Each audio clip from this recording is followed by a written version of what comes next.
আসসালামু আলাইকুম, কেমন আছেন সবাই? আশা করি আল্লাহর অশেষ রহমতে সবাই ভালো আছেন। আলহামদুলিল্লাহ, আমিও ভালো আছি। শাহিনুরস রেসিপিতে সবাইকে আরও একবার ওয়েলকাম জানাচ্ছি নতুন আরও একটি রেসিপি দেখার জন্য। আজকে আমি তৈরি করে দেখাবো ভীষণ মজার এবং মুচমুচে মুখরোচক একটি নাস্তার রেসিপি। এই নাস্তাটা বানিয়ে নেওয়া খুবই সহজ এবং দেখতে অসাধারণ সুন্দর হয়, আর বানিয়ে নেওয়াটাও একেবারেই সহজ।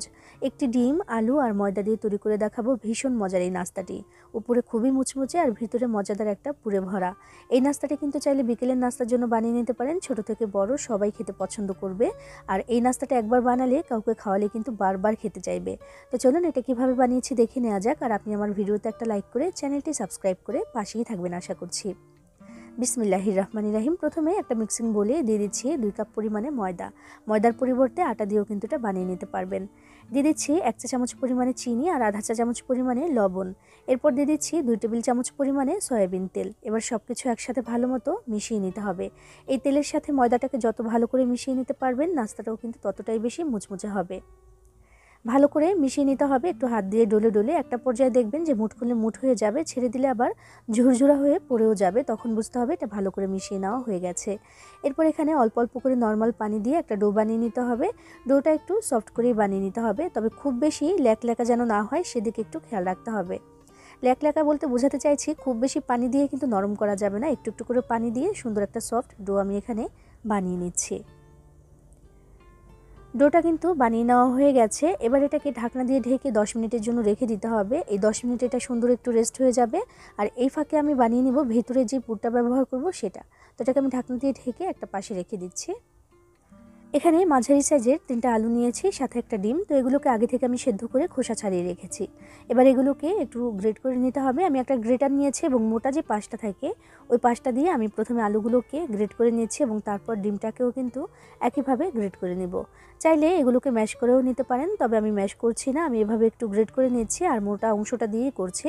কারণ এটা যখন আমি পুর হিসেবে ব্যবহার করব তখন কিন্তু দেখতেও সুন্দর লাগবে, আমার কাছে এইভাবে বানালে খুব বেশি ভালো লাগে। তো এই জন্য আমি এভাবে করে একটু গ্রেট করে নিচ্ছি। তো আলুগুলো আর ডিমটাকে আমি গ্রেট করে নিয়েছি। এবার দিয়ে দিচ্ছি এখানে 1/3 কাপ পরিমাণে পেঁয়াজ কুচি। পেঁয়াজটাকে যতটা সম্ভব একটু চিকন করে কুচি করে নেওয়ার চেষ্টা করেছি। 3 টেবিল চামচ পরিমাণে দিয়েছি ধনিয়া পাতা কুচি আর 1 টেবিল চামচ পরিমাণে কাঁচামরিচ কুচি। আধা চা চামচ পরিমাণে লবণ দিয়ে দিচ্ছি, ভাজা জিরার গুঁড়া আধা চা চামচ পরিমাণে দিয়ে দিচ্ছি, এখানে ধনিয়া গুঁড়া আধা চা চামচ পরিমাণে, চাট মশলা সেটাও আধা চা চামচ পরিমাণে, 1 চা চামচ পরিমাণে দিয়ে দিলাম এখানে চিলি ফ্লেক্স।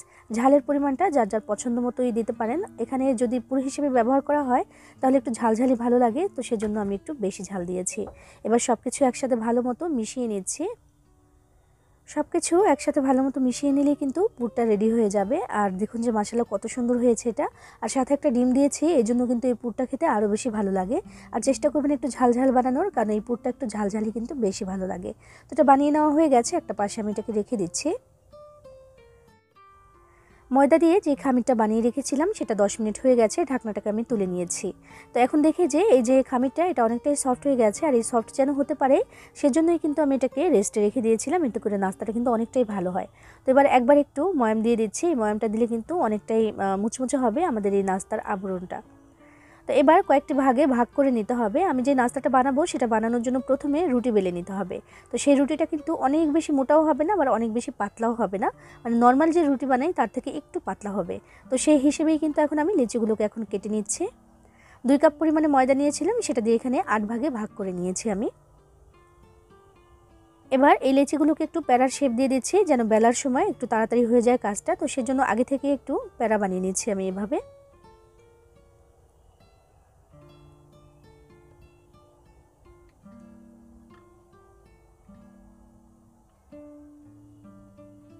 সবগুলো প্যারা বানিয়ে নেওয়া হয়ে গেলে আমি একটা প্যারা বাইরে রেখে বাকিগুলোকে ঢাকনা দিয়ে ঢেকে রেখে দেবো, যেন ড্রাই হতে না পারে বাতাস লেগে। তো সেই জন্য ঢাকনা দিয়ে ঢেকে আমি রেখে দিলাম।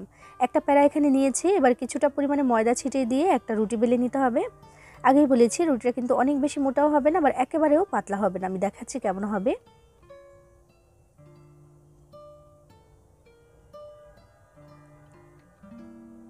একটা রুটি আমি এখানে বেলে নিয়েছি, তো আমি দেখিয়ে দিচ্ছি যে কেমন বানিয়েছি এটাকে আমি। ঠিক আছে, এমন হতে হবে এটার পুরুত্বটা। তো এবার আমি নাস্তার জন্য এটাকে কেটে নেব, চাইলে ছুরি দিয়ে কেটে নিতে পারেন। আমি একটা কাটার নিয়েছি, তো সেটা দিয়ে আমি চারকোনা শেপে একটা কেটে নিচ্ছি আর কি। স্কোয়ার শেপে একটা রুটি আমি এখানে কেটে নিলাম। বাড়তি যে অংশগুলো আছে সেগুলোকে এক জায়গায় করে পরে আবার রুটি বেলে আমি নাস্তা বানিয়ে নেব। তো এখন আমি যেটা করেছি, যে পুরটা আমি রেখেছিলাম সেই পুরটাকে একটা রোলের মতো বানিয়ে নিয়েছি। এভাবে করে বানিয়ে নিলে কিন্তু নাস্তাটা সুন্দর হবে, মানে ডিজাইনটা খুব সুন্দর হবে। তো সেটা দিয়ে তারপর হালকা করে একটু পানি আমি দিয়ে দিচ্ছি এদিকে। এই যে সামান্য একটু পানি দিলাম, এটা কিন্তু আঠার কাজ করবে, এটার জন্য কিন্তু এটা আটকে থাকবে। দেখুন এই যে পুর দিয়েছি, এটা সহকারে একটা ভাঁজ দিয়ে দিলাম। এটা আসলে দেখে বুঝে নিতে হবে, বলে কতটুকু বোঝাতে পারছি বুঝতে পারছি না। এভাবে আঙুল দিয়ে একটু চেপে চেপে আটকে দিলাম, ইনশাআল্লাহ এটা কিন্তু আর খুলে আসবে না। এবার যে খোলা মাথাটা আছে, এই মাথাটা এখন একটু সুন্দর করে ডিজাইন করে নিতে হবে। এই ডিজাইনটা করে নেওয়া খুবই সহজ, তবে বানানোর পরে দেখতে অসাধারণ সুন্দর লাগে। তো একটা কাটার দিয়ে আমি এভাবে করে কেটে নিচ্ছি, চাইলে ছুরি দিয়েও কেটে নিতে পারেন। কেটে নিচ্ছি, তবে একেবারে শেষ মাথা অবধি কিন্তু আমি আলগা করে ফেলছি না, একটু করে কিন্তু আটকে আছে। দেখুন এই যে ঠিক এমন হবে। এবার একটু পানি লাগিয়ে দিচ্ছি, অল্প একটু পানি দিয়ে তারপর আমি একটু ভাঁজ দিয়ে দিব, এতে করে কিন্তু হয়ে যাবে। একেবারে সহজ এই ডিজাইনটা করা, তবে এটা বানানোর পরে অসাধারণ সুন্দর লাগে। দেখুন আঙুল দিয়ে একটু চেপে চেপে আমি আটকে দিলাম, ব্যাস হয়ে গেল আমাদের একটা সুন্দর নাস্তা তৈরি করে নেওয়া। একইভাবে এই সুন্দর ডিজাইনটা করে আমি সবগুলো নাস্তা এখন বানিয়ে নেব। দেখতে পাচ্ছেন যে মাশাআল্লাহ কতটা সুন্দর হয়েছে, ভাজার পরে কিন্তু আরও বেশি সুন্দর হয়। তো বেশ অনেকগুলো নাস্তা আমি বানিয়ে নিয়েছি। নাস্তাগুলোকে আমি এখন ভাজার জন্য চলে যাচ্ছি, আর আগে থেকেই তেল গরম হতে দিয়ে দিয়েছিলাম। বিসমিল্লাহির রহমানির রহিম। একে একে গরম তেলের মধ্যে আমি নাস্তাগুলোকে দিয়ে দিয়েছি, যে কটা একবারে দেওয়া যায়। আর চুলার আঁচটাকে হাই হিটে করে দিয়ে তারপরে কিন্তু আমি তেলটাকে গরম করেছি, এবং তারপরে তেলটা যখন গরম হয়ে গেছে তখন আমি চুলার আঁচটাকে মিডিয়ামে করে দিয়েছি। তো নাস্তাটা দেওয়ার কিছুক্ষণের মধ্যেই দেখবেন যে ভেসে উপর দিকে চলে আসবে, আর এটা কিন্তু বেশ খানিকটা ফুলবে। আস্তে আস্তে চুলার আঁচটাকে মিডিয়ামে রেখে কিন্তু নাস্তাগুলোকে ভাজতে হবে, এতে করে ভেতর থেকে সুন্দর করে কিন্তু ভাজা হবে। যেহেতু আমি দুইটা ভাজ দিয়েছি এখানে, তাই ভেতরের থেকে কিন্তু খুব সুন্দর হয়ে ভাজা হতে হবে। তো সেজন্যই কিন্তু চুলার আঁচটা খুব বেশি বাড়িয়ে দিচ্ছি না আমি। একটা পাশ যখন মাত্র একটু ভাজা হবে ভাব হয়েছে, তখনই কিন্তু আমি এগুলোকে একটু উল্টে দিচ্ছি। বেশ কয়েকবার করে, প্রায় 3 থেকে 4 বার করে এগুলোকে উল্টে পাল্টে সুন্দর করে তারপর ভেজে নিতে হবে। আর ততক্ষণে সুন্দর একটা কালারও চলে আসবে, আর একদম মুচমুচেও কিন্তু হয়ে যাবে।